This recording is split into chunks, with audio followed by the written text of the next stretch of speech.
Bonjour tout le monde, j'espère que vous allez bien. Aujourd'hui, nous allons analyser la carte principale de l'UFC 297 avec l'angle des côtes de Paris.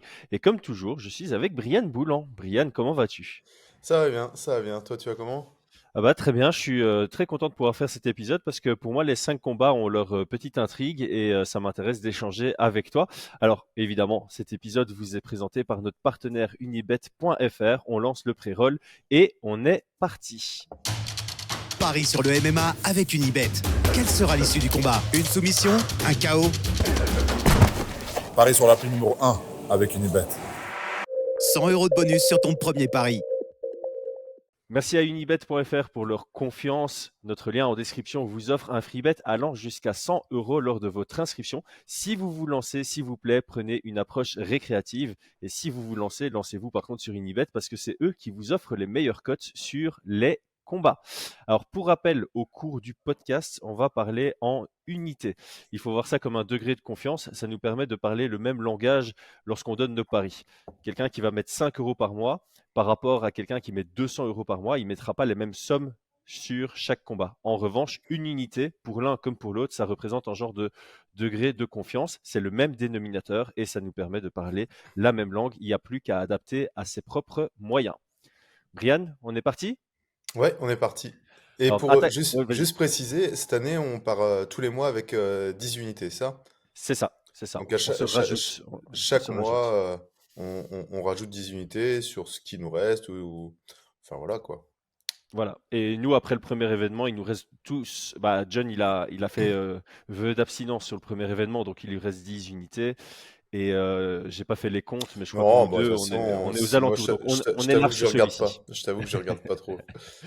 Alors, Je t'avoue que premier j'attends la fin combat. du mois. Il faut juste que moi je te mette une limite si à un moment tu n'as plus d'unité, c'est tout. C'est Ouais, la seule ouais, règle pour ouais. Brian. Alors, premier combat, on va directement dans le haut du classement des featherweight. On a le numéro 4, Arnold Allen, qui va rencontrer le numéro 9, Movsar Evloev. L'Anglais a un palmarès de 19 victoires pour 2 défaites dans sa carrière. Il est à 10-1 à l'UFC. Il était invaincu sur ses 10 premiers combats à Mhm. l'UFC jusqu'à rencontrer Max Holloway et il perd par décision unanime. C'est son dernier combat qui remonte à avril de l'année passée.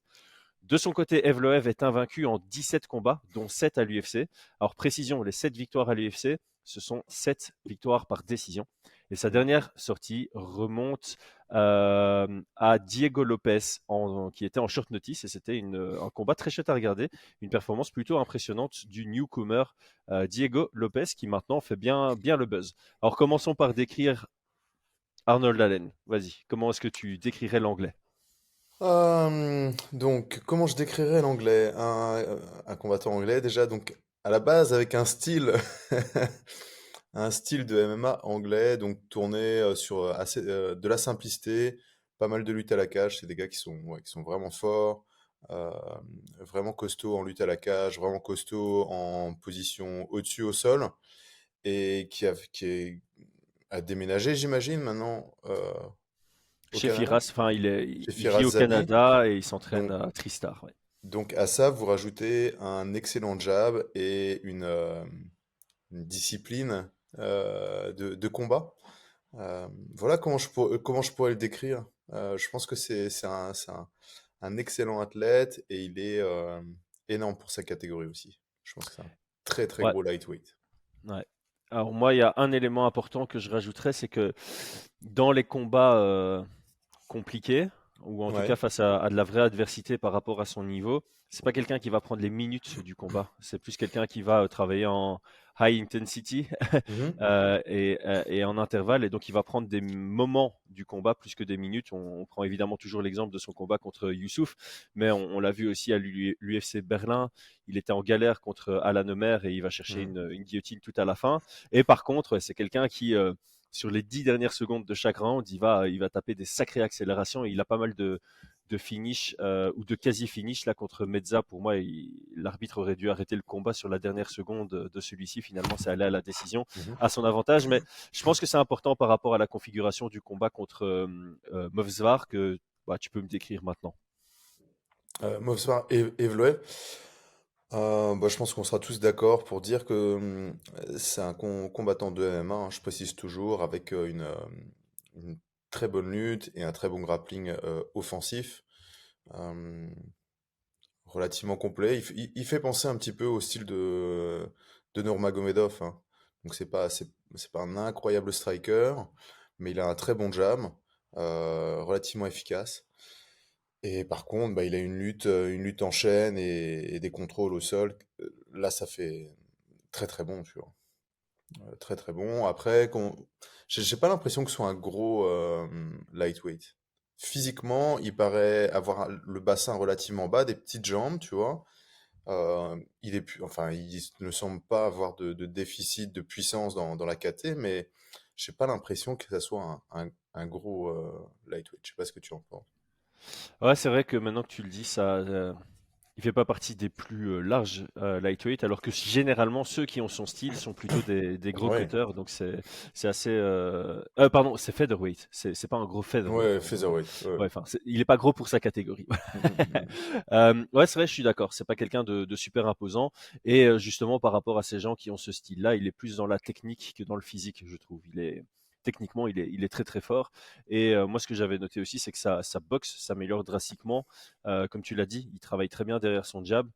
Il commence à avoir des bons mouvements de tête défensivement. Et il sait comment gagner des combats, tout mm, simplement. mm, mm, Donc, Movzar est favori à 1,46 mm. contre Ouais, 2,53 pour Arnold Allen. ouais. On est donc sur un 65-35. Qu'est-ce que tu en penses et est-ce que tu te positionnes sur ce combat? Alors moi, je vais me positionner sur ce combat, clairement. Euh, J'étais assez étonné des codes de Paris. Vraiment, même très étonné de voir autant de différences et à quel point Evloev pouvait être favori. Mhm. Euh, ouais. Je pense que Arnold Allen a eu plus de position. Je pense qu'il a des armes réellement pour pouvoir faire mieux que Nick Lenz, tu vois. Ouais. Et tous ces éléments-là me font dire que c'est un dog hors pass et que moi je vais miser sur le dog, tu vois. Hmm. Je le vois en plus avoir un très bon jab, avoir la longe, se planquer derrière. Sur les tentatives de mise au sol, il a une très très bonne guillotine, Arnold Allen. Il a plusieurs victoires. Et on se rappelle hein, ce que disait Aldric qui regardait sur Les les palmarès. palmarès, les guillotines et le danger des guillotines. Et ouais, tous ces éléments-là me font dire, je sais pas, je pense que vous en parliez hier ou avant-hier des combattants qui soumettent ou qui vont à la décision, tu vois, et tu disais que tu étais plus impressionné par quelqu'un qui allait à la décision. Et je Dans t'avoue, certains cas, dans dans certains certains cas, oui, cas, oui. et je t'avoue que, ben, obtenir un finish, c'est pas donné à tout le monde. Quand tu as un combattant qui fait des finishes, même si c'est face à des adversaires qui sont moins bien classé, même s'il a toujours été favori, il faut le faire, tu vois. Mhm. Et, euh, et c'est pour ça que moi je vais mettre une unité sur Arnold Allen. Je pense qu'il a des chemins pour la victoire. Je pense réellement qu'il a des chemins pour la victoire. Je pense que Evloev a montré des trous dans son jeu Mhm. assez régulièrement et que ouais, la team de Allen va s'engouffrer là-dedans, quoi. Ouais, moi Voilà ma théorie. elle est très bonne. Moi, je t'avoue que j'hésitais. J'hésitais comme toi à passer sur l'underdog ici. Euh, et après, enfin, tu vois, je me suis souvenu d'un super beau combat Arnold Allen contre Mats Burnell, où on voit quand même un Mats Burnell arriver à obtenir 6 takedowns. Bon, comme tu l'as dit, hein, Arnold Allen va finir par choper cette guillotine. D'ailleurs, c'est un Mm. super beau combat, hein. Tout ce qui se passe Ouais. debout, c'est magnifique. Les amenées au sol sont très belles. Le travail au sol est superbe. Le finish est incroyable. Donc, ceux qui n'ont pas vu ce combat, allez-y sans Mm, hésiter. Je pense mm. d'ailleurs que Arnold Allen, on n'en parle pas assez, mais il a tellement de beaux combats, quoi. Contre Ah Gilbert ouais. Melendez, c'est une masterclass qui nous Mm, mm, balance. mm, C'est un mm, truc mm, de mm. fou. Euh, mais je m'étais aussi dit, Mosvar 1,46, c'est pas intéressant, mais je Non. vois pas Mosvar finaliser à Allen. Et donc, j'attendais la cote ce matin, tu vois, en me disant, À si 1,33? Mosvar. Pardon? Vas-y, excuse-moi. Si Mosvar, sa cote à la décision est au-dessus de 2, je la prends. Et Et elle a là, je vois, combien? elle a 1,80. Ouais, donc ça. Donc j'hésite. Je crois qu'il y a vraiment bon, le chemin classique vers la victoire pour Mosvar. Je ne le vois pas finaliser à Allen. Donc je pense que la cote reste intéressante à 1,80. Mais j'ai quand Mhm. même quelques craintes qu'il n'arrive pas à mettre Allen au sol si facilement, que sa boxe ne s'impose évidemment pas contre la puissance de Allen et qu'il se fasse surprendre. Donc, Mhm. ouais, j'hésite encore. Je vais devoir Alors, réfléchir. Si c'était ouais. au-dessus de 2, j'aurais déjà mis mon unité dessus. 1,80, ça me fait hésiter. Alors, je sais que c'est un peu vieux, mais regarde le combat qu'il a fait contre Nick Lenz, tu vois. Il y a ces éléments-là, il y a cette question où Nick Lenz n'utilise pas du tout son jab. Et par contre, Evloev le travaille très très bien. Il obtient son premier round grâce à une ou deux tentatives de guillotine qui sont vraiment très très proches d'être obtenues. Hmm. Euh, et en fait, si tu remplaces les deux combattants, si tu mettais Nick Lenz à la place de Arnold Allen, il prendrait le premier et le deuxième, tu vois. Ou il finalise même. Où il pourrait finaliser, Mhm. clairement. C'est en 3 rounds. En 5 rounds, effectivement, je reverrai ma copie, tu vois. Mais voilà, après il est favori pour une raison, hein, Movsar Evloev, hein. Il est favori pour une raison, je vais pas. Mhm. Donc, clairement, ouais, voilà. Mais je me dis, au niveau de cette coche, je la trouve trop, trop élevée. Ok. Et je vois trop de possibilités quand même pour Arnold Allen qui a progressé, qui arrive toujours bien discipliné, bien Ouais. préparé.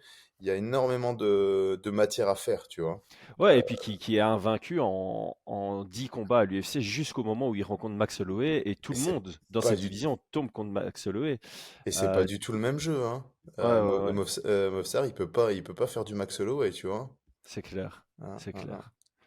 Ouais, Après, ça fait réfléchir. est-ce que Arnold Allen a rencontré... Ah non, je te dis 2001, non, non. Ah oui, c'est ça. Est-ce que Arnold Allen a rencontré un aussi bon lutteur? Mats Burnell? Mais bon, il a fini Ouais, dans la guillotine, dans la justement. guillotine. Ouais, donc j'ai encore réfléchir. Si Oui. c'était 2, je l'aurais mis. À 1,80, j'ai peut-être nuancé, mettre 0,5. Mm, mm, mm. Je verrai. Ok, passons au deuxième combat. J'en profite. Abonnez-vous. Commentez avec les positions que vous prenez ou vos pronostics sur toute la carte si vous n'êtes pas des parieurs. Ça fonctionne aussi. Alors, on part sur le deuxième combat. Je ne sais pas si j'ai mis dans le bon ordre, mais ici dans mes notes, j'ai mis Chris Curtis qui est 14e chez les middleweight contre Marc-André Barrio. Mhm, Alors là, on a exactement les mêmes cotes que sur mhm. notre premier combat avec Curtis en favori, donc à 65-35 grosso modo. Le partenaire d'entraînement de Sean Strickland, il a 40 combats professionnels, dont 30 victoires. Il est à 4-2 à l'UFC et sort de son no contest contre Nassourdine Imavov alors qu'il était mal embarqué dans ce combat. La moitié de ses victoires sont par KO. Et du côté du Canadien, l'ancien double champion du TKO est à 16-6 avec un 5-5 à l'UFC. Là, il est sur 2 belles victoires de suite contre Marquez et Eric Anders. Ça devrait être un chouette combat bien engagé.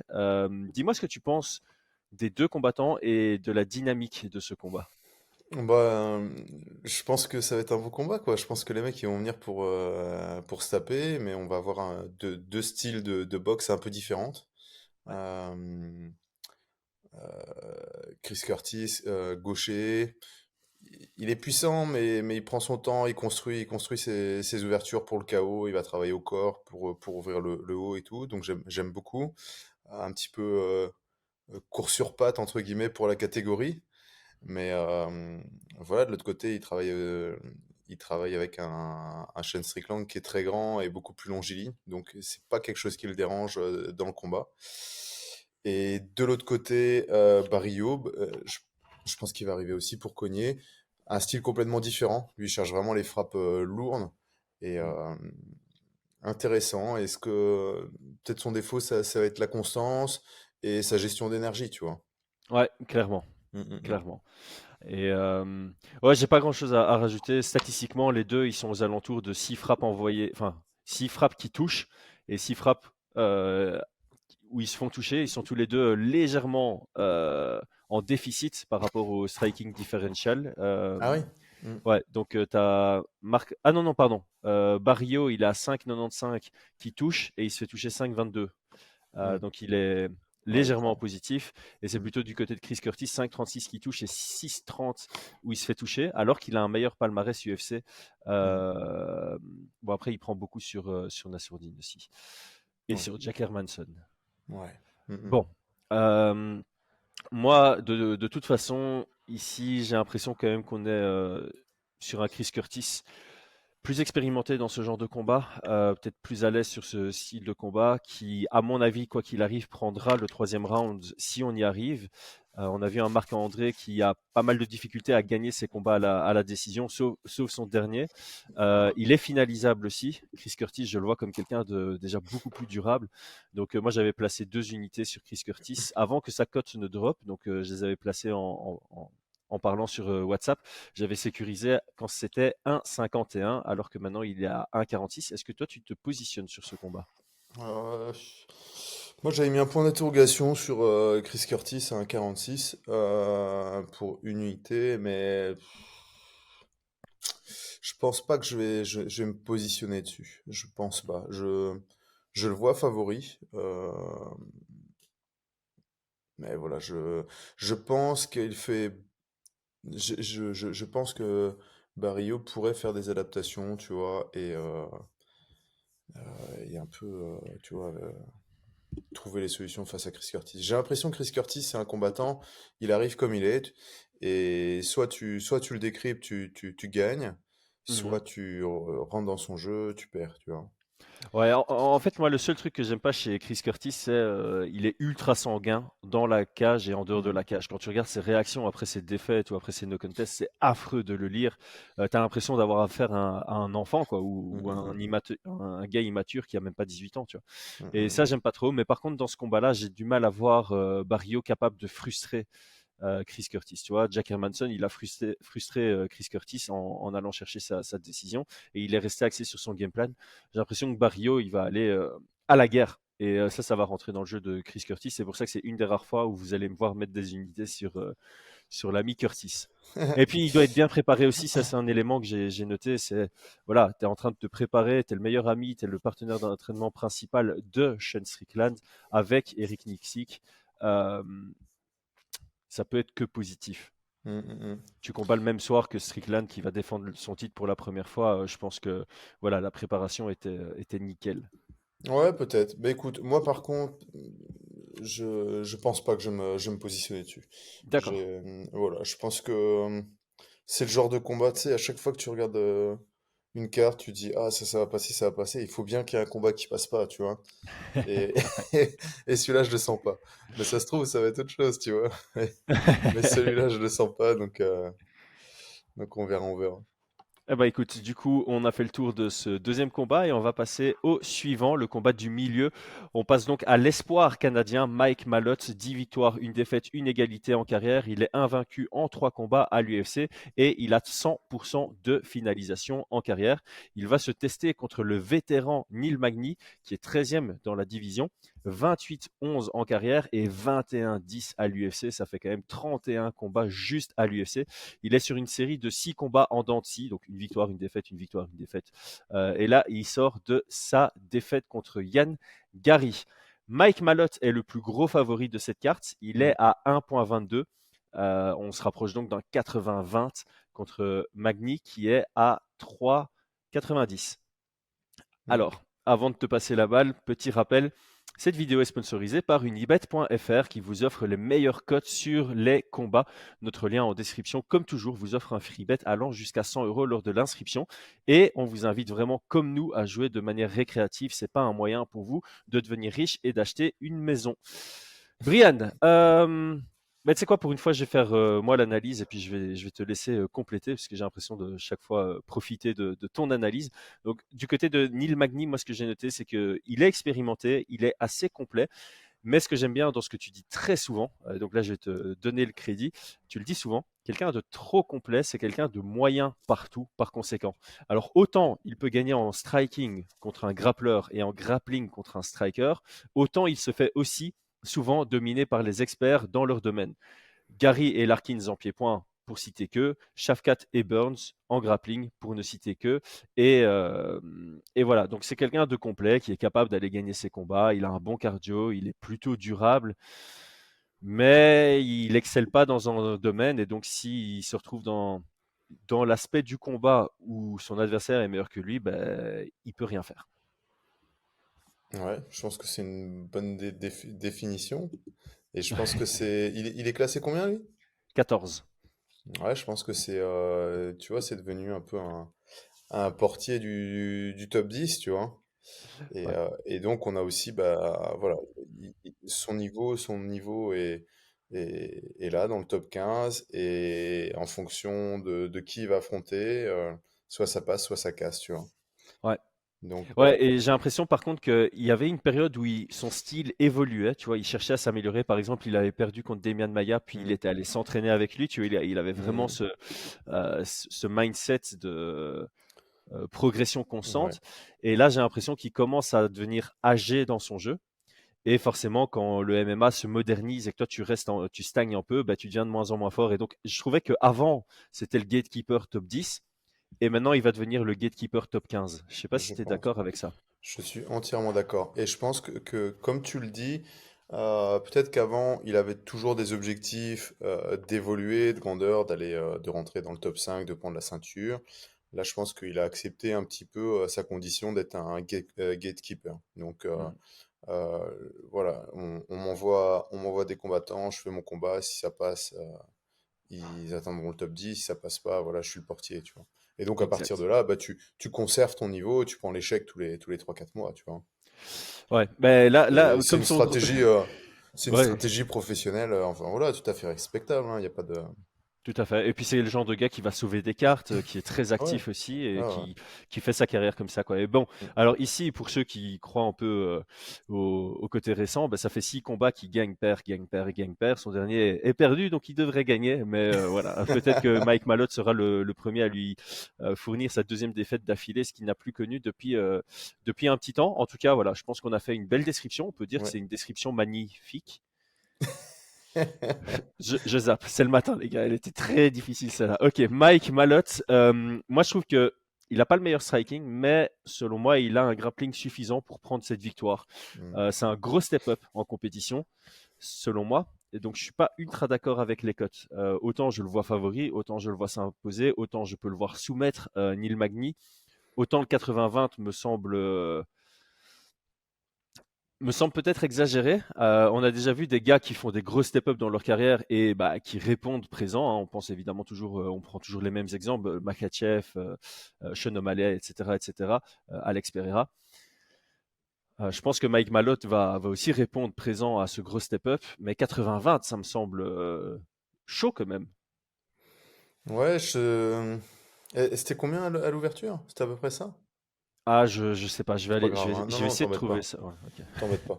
Mais bah, je t'avoue que comme ça, tu vois, ça se trouve, si tu fais un appel téléphonique à 100 personnes qui suivent le MA et que tu demandes qui gagne, il y en a 80 qui vont le dire, tu vois. T'as raison. Ouais, Et là-dessus, t'as après, raison. ça peut se rééquilibrer quand tu vois, tu dis, oh purée, mais. Donc, non, moi je comprends les codes. Je pense qu'on est ouais, 80% à voir Malotte l'emporter, voire même peut-être plus. Et ça se resserre parce que les gens se disent, oh, tout peut arriver dans un combat de MMA, tu vois. Mhm. Là, Donc, donc pour info, il avait ouvert à 3,75 Neil Magny. Maintenant, il est à 3,90, ce qui signifie que c'est un tout petit peu plus serré aux ouvertures et l'argent est rentré sur Mike Malott, à mon avis, dans des combis. À mon avis, dans des combinaisons. ouais, je pense. Mm. Je pense. Moi, c'est clairement, je mettrais pas d'argent sur, enfin d'argent d'unité sur Magny, tu vois. Non, non, non, ici, c'est même pas en Dogger Pass. Je pense pas. Non, Ah. clairement, ça pourrait arriver, mais ça, pour moi, serait un peu. Je le verrais peut-être contre une contre-performance de Malott, tu vois.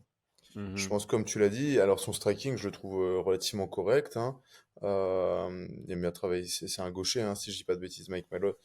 mhm. Gaucher, il travaille bien comme un gaucher, des bons kicks et tout. Clairement, son grappling est bon, est très bon. Euh, Tu le vois dans ses formes de corps, tu le vois dans ses capacités à soumettre tôt dans un combat. Euh, non, non, il n'y a rien, y a rien à dire. Et je vois difficilement Neil Magny trouver ses ouvertures. Alors voilà, on est sur un 80-20. Il reste un pourcentage de chance qu'il le connecte, je sais pas moi, sur un genou, sur un coude, ou qu'il l'étrangle sur une darse, tu vois. Mais non. Ouais. Bah justement, moi dans mes notes j'avais noté regarder les cotes de Malotte par soumission, voir si elles sont intéressantes. Et il est à 2,25. Ah oui? C'est pas incroyable hein, pour un truc aussi précis, tu vois, parce que j'ai toujours dit quand tu veux mettre ta pièce sur une soumission, quelle haine tu as s'il finit par TKO à la place de la soumission, tu vois, et vice Hmm. versa, tu vois, c'est pour ça, moi je trouve que les cotes précises comme ça. Ouais, et donc je regardais peut-être ultra précis, tu vois, Mike Malotte par soumission dans le round 1 ou 2, t'es sur du 4 et du 6,50, tu vois. Je trouve pas ça oufissime. Allez, allez, si tu mises Mike Malotte par soumission Ouais. dans le round 2, Hmm. 6,50, je pourrais peut-être me laisser tenter ça par une fraction d'unité, par Mais en même 0,25 temps, ou quoi. c'est tellement probable que. Mais c'est ça que je me dis. Le round 2, ça me plaît bien parce que quand tu regardes, hein, Gilbert Burns, il finit dans le premier round, mais à 4,15. Donc il a quand même mis du temps à aller chercher cette soumission. Et Shavkat Rakhmonot finit à 4,58 du deuxième round. Shavkat quand même, tu vois. On est en train de comparer Shavkat à Mike Malotte. Et donc ça me fait hésiter. Je pourrais voir quand même Mike Malotte finaliser par soumission dans Au le deuxième deuxième. round. Ouais, Ouais. deuxième. C'est vrai que ça semble. Et dans le round 3, c'est 11. Je sais pas. Dans le round 3, Je- c'est 11. Ouais. Ah ouais, mais si. Tu vois, il va souvent chercher le finish dans le premier, dans le deuxième. Mais c'est S'il ça, hein, l'obtient ouais. pas dans le deuxième, l'obtenir dans le troisième, ça me semble Ouais, moi je crois pas. Je compliqué pense que avec c'est la plus fatigue. intéressant de. Voilà, tu fais un choix sur deux ou un, parce que quand tu regardes, Mhm. bah, il a soumis en 39 secondes au Dana White Contender Series. Il a soumis à 4,15 du premier round contre Johan Lenes, et Lennes, ouais. puis il a soumis dans le deuxième round contre Fuck It. Je fais toujours la blague. C'est pas Fuck It, c'est Fuck It, mais c'est le meilleur nom de famille qu'on a à l'UFC. Ouais, bah écoute, moi je vais peut-être mettre une fraction d'unité sur la soumission au deuxième round. Je vais valider ça sur WhatsApp et ça me permet de faire une bonne petite, bon, c'est pas vraiment une publicité, mais abonnez-vous ici et n'oubliez pas de nous suivre aussi sur les réseaux sociaux, notamment Mhm. sur Twitter, parce que c'est là où on valide complètement nos cotes pour John, toi et moi le vendredi sur Twitter. Je propose qu'on passe au Common Event. Ouais. Let's go. Alors, comme main event, on arrive chez les femmes qui vont se disputer la ceinture laissée vacante par Amanda Nunes. Nous avons la dure à cuire Raquel Pennington, 15-8 sur une belle série de 5 victoires. Une belle série de 5 victoires pour quelqu'un qui a 15-8. Tu as l'impression qu'il y a un renouveau dans sa carrière. Elle est deuxième au classement et elle va rencontrer Meira Bueno Silva, qui est troisième au classement, qui, elle, est sur 3 victoires d'affilée et son no contest. Elle avait gagné contre Lee Holm, qui a été overturn en no contest. Et ça, c'est depuis sa défaite contre Manon Fiorot. Donc, entre-temps, elle est montée de catégorie de poids.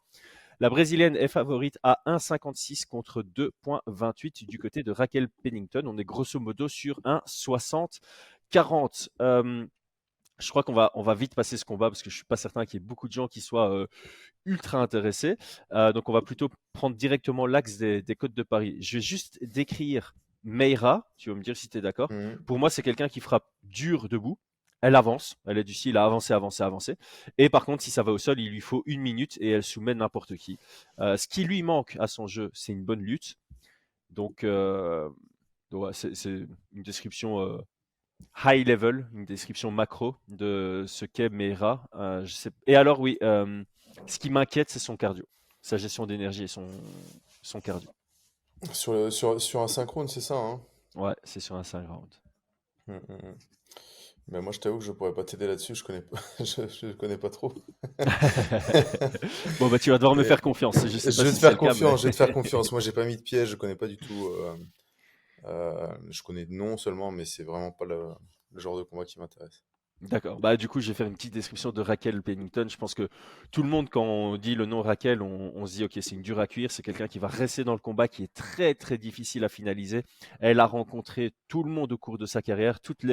En fait, elle a quasi perdu que contre des championnes, hein. Je vais aller regarder son palmarès pour pas dire de bêtises, mais quand on regarde ses défaites, c'est Holly Holm, Germaine de Randamie, Amanda Nunes, Holly Holm et Jessica Andrade dans son deuxième combat à l'UFC par décision partagée. Donc clairement, son palmarès, c'est vraiment si tu me passes, c'est que tu es une future championne, et si tu me passes pas, voilà, en fait, elle a toujours été proche de ce titre, et elle s'en est jamais écartée parce que elle a un bon palmarès UFC. Elle a que 3 défaites sur, non, elle a 5 défaites, pardon. Un, 2, 3, 4, 5. 5 défaites, dont 2 contre Holly Holm. Euh, sur une dizaine de victoires, je pense. Donc ouais, elle est. Je sais pas comment la décrire autre que elle est capable de rester dans le combat. Elle est suffisamment compétente pour prendre des rounds et surprendre quiconque dans un dogfight. Par contre, quand elle fait face à quelqu'un de beaucoup trop forte, bah elle subit, elle subit, elle subit sans vraiment se faire finaliser. À l'UFC, elle s'est fait finaliser que par Nunes. C'est ça, que par Nunes. Elle s'est fait finaliser qu'une seule fois à l'UFC, c'est contre Nunes, et voilà, ça paraît aussi assez logique. Donc voilà, comme tu dis que tu vas pas te positionner, moi j'hésite à prendre Meira par soumission. Je suis pas allé voir ce que ça donne au niveau des cotes. Alors, Meira par soumission. Tac, tac, tac, où est-ce que tu es? 2,50. J'ai encore réfléchir. J'ai encore réfléchir parce que j'avoue que, comme je t'ai dit, j'ai peur de son cardio, et j'ai peur que Raquel Pennington soit capable de créer l'upset en prenant le 3-4-5. Hmm. Donc je vais réfléchir sur ce combat. Bah, j'imagine que toi tu te positionnes pas. Non, je me positionne pas dessus. Non, non, non, je me positionne pas. Je suis positionné sur 2 combats, j'ai hésité sur 3, tu vois, mais faut garder des unités. Après, on arrive à la fin du mois, hein. La semaine prochaine, il n'y a pas d'événement. C'est pas faux, c'est pas faux. Donc c'est le dernier en fait. C'est le Ah dernier du mois ouais, là, hein. Le bon, prochain est en février. peut-être que je vais mettre plus d'unités alors dans la journée sur certains. Ah, ok, ok, ok. Ok, eh ben, passons au main event qu'on a déjà analysé sur la chaîne. Ah oui, je vais peut-être. Bon, j'ai quand même nuancé, hein. C'est pas être misogyne aussi qu'on n'ait pas vraiment fait une grosse analyse de Mera contre Raquel Pennington, mais par défaut, j'ai l'impression que les combats chez les femmes à haut niveau, c'est jamais super intéressant, ou c'est rarement intéressant d'aller se positionner. Je trouve que les femmes en dehors du top 15, c'est très souvent intéressant de regarder l'underdog parce que tu as très souvent des surprises. Mais une Mhm. fois que tu montes dans le classement, les cotes sont rarement d'une extrême. Ouais, ici elles sont bien, tu vois. Les cotes, elles me paraissent correctes sur le combat précédent, et donc il faut peut-être rentrer dans le détail, comme je disais, avec Mera par soumission, mais voilà, 2,50, c'est pas ultra intéressant non plus. Bref, main event, on l'a déjà analysé sur la chaîne. Le champion, et les cotes, elles se rapprochent, hein. On a l'impression que C'est vrai? les gens se positionnent sur Dricus du Plessis.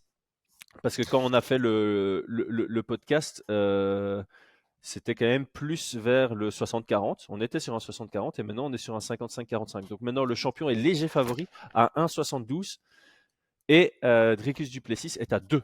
Alors que quand on a fait le podcast, il était à 2,10 et hier il était à 2,05. Donc chaque jour qui avance, les cotes se rapprochent du 50-50. Est-ce que toi tu te positionnes sur le Ouais. combat? Ouais, ouais, je vais me positionner. Ah, il se positionne sur le combat. Vas-y, je t'en prie. Écoute, moi je vais me positionner sur Duplessis. Oh yeah. Euh, ouais, bon, mon Ah, tu dois prono. râler du coup que les cotes se soient. T'avais l'opportunité de l'avoir Non. à 2,10. Maintenant tu l'as Ouais, à 2. ouais, c'est rien ça. Non, non, non, parce que je me serais peut-être positionné sur autre chose hier. Et en fait, non, non, j'ai pronostiqué Strickland. Je le vois quand même avoir un peu plus d'armes. J'avais mis un 55-45, je voyais un 55-45. Je crois que c'était ça, tu vois. Mhm, Et voilà, ça reste très très serré. Euh, 60-40, je trouve que c'était un petit peu trop, un petit peu trop. mhm. Et je sais pas, je sais pas. J'hésite entre 2 cotes, hein, je vais vous avouer. J'hésite, bon, bah, prendre Duplessis, normal, tu vois, elle est à 2, je crois, c'est ça? Maintenant, elle est à 2, ouais. À 2, ou alors la soumission à 7. Tu ferais pas comme je fais souvent avec Benoît Saint-Denis, Ouais, tu vois, je le pense. coup du boost, tu mets, Ouais, je pense que je vais faire ça. tu t'assures de gagner dans les deux cas de figure, mais du coup, tu mets, je prends un exemple, hein, une unité sur la victoire de Duplessis, ça t'en fait gagner une au total, et donc tu peux Mhm. te permettre de mettre 0,5 par exemple sur la soumission, et s'il gagne par un autre moyen que la soumission, ben, tu es toujours en positif à 0,5. Mhm. S'il gagne par soumission, c'est jackpot. Et s'il gagne pas, bah, tu auras mis une unité et demie sur le combat, quoi. Ça, Mhm. c'est ma stratégie que j'utilise tout le temps pour Benoît Saint-Denis, que j'ai utilisé plusieurs fois l'année passée, et qui a souvent été à succès d'ailleurs, celle-là. Ouais, mais c'est pas le même combattant. Moi, c'est un peu le. T'as le côté un peu kill or be killed, tu vois. Ouais, c'est vrai. Enfin voilà, donc je suis un peu en train de me questionner là-dessus, parce que la cote à 2, elle me fait de l'œil, et ouais, et puis je pense que, en fait, ce qui m'a un peu fait changer d'avis, c'est je me dis, attends, tu combats pour la ceinture, tu vas pas arriver les mains dans les poches Non, pas lui. face à un combattant qui a un style tellement particulier et tout. Tu vas étudier. Moi, je suis tranquille dans mon salon, j'ai pas de ceinture, je suis en train de regarder, tu vois, tous les combats de Strickland. Je me dis, attends, mais d'office, eux, ils vont faire la même chose. D'office, ils vont aller chercher les moindres trucs. Et, et donc voilà, et donc je pense que ça va être compliqué pour. Pour Strickland. Donc voilà, donc là, ce matin, je me suis réveillé en me disant, non, si je mets des unités, ce sera sur Duplessis.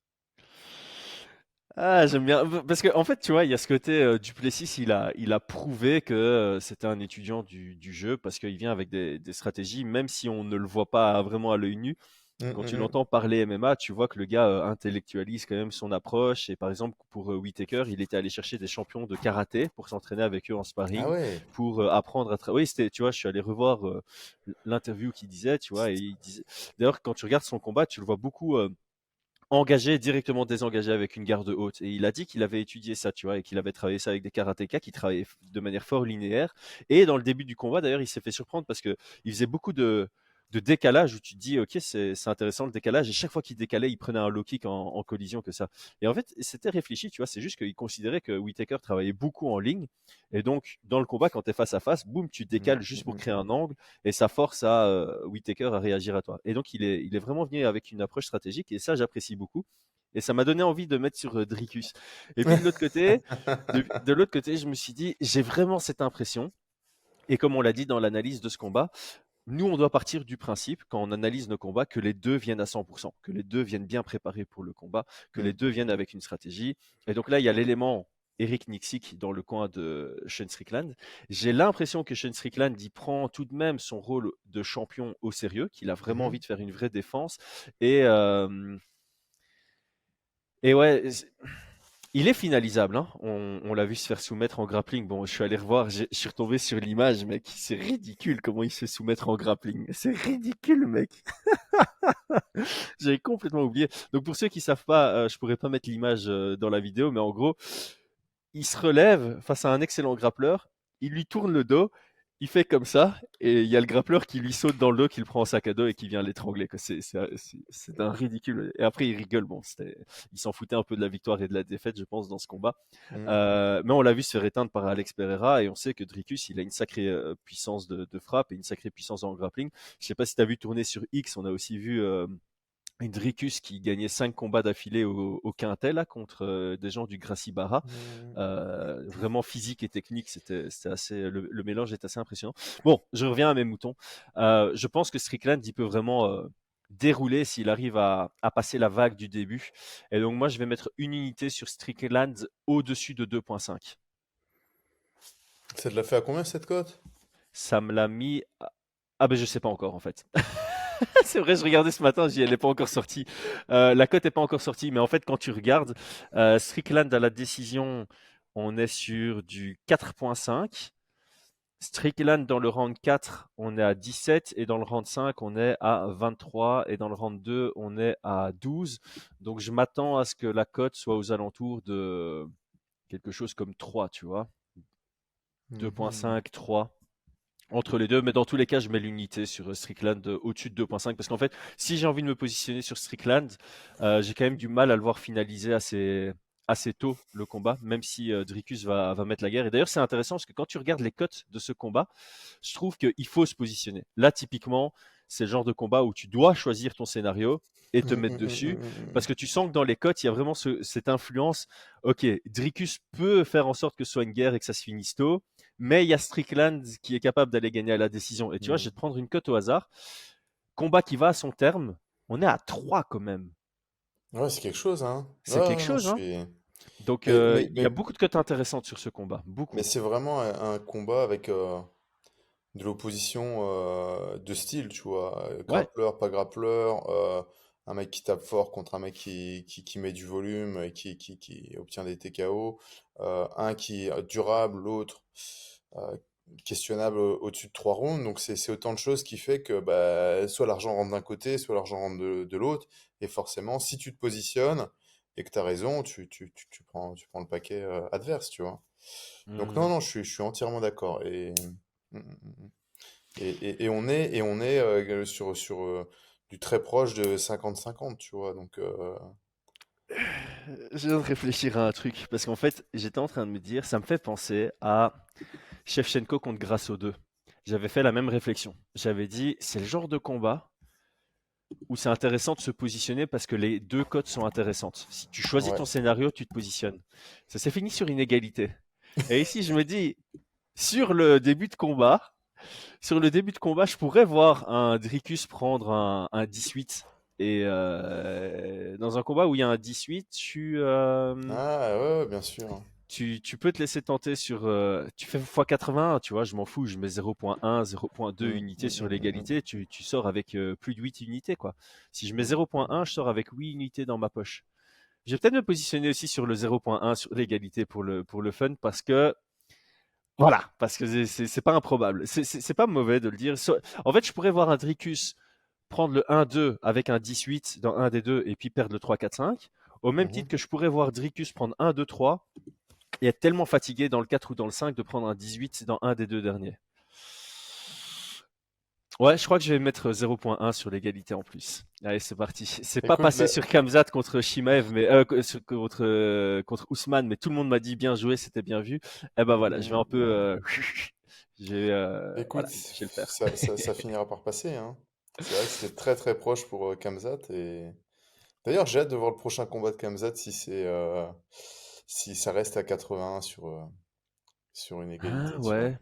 C'est vrai que par défaut, j'ai l'impression que toutes les égalités, c'est 81 en MMA. En boxe, ça change sur base Ouais. des combats. Mais Euh, est-ce qu'à un moment donné, ils vont pas se dire, attends, à chaque fois, il ouais. nous met un 18 et il se crame sur la suite, tu vois? Ouais, ici, je regarde, ils sont tous à 80 les égalités. Ouais, On ouais, va super. suivre ça, on va Ouais, suivre ouais. ça. Ce sera intéressant. Je pense que ça sera encore du 80, mais en tout cas, si ça bouge, ça sera intéressant.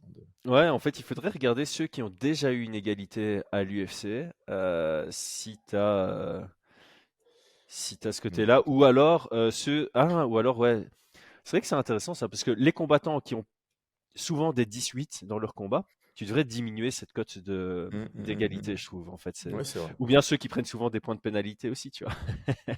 Clairement, clairement, clairement. Ok, bah écoute, je pense qu'on a fait le tour Ouais, je pense. de la question.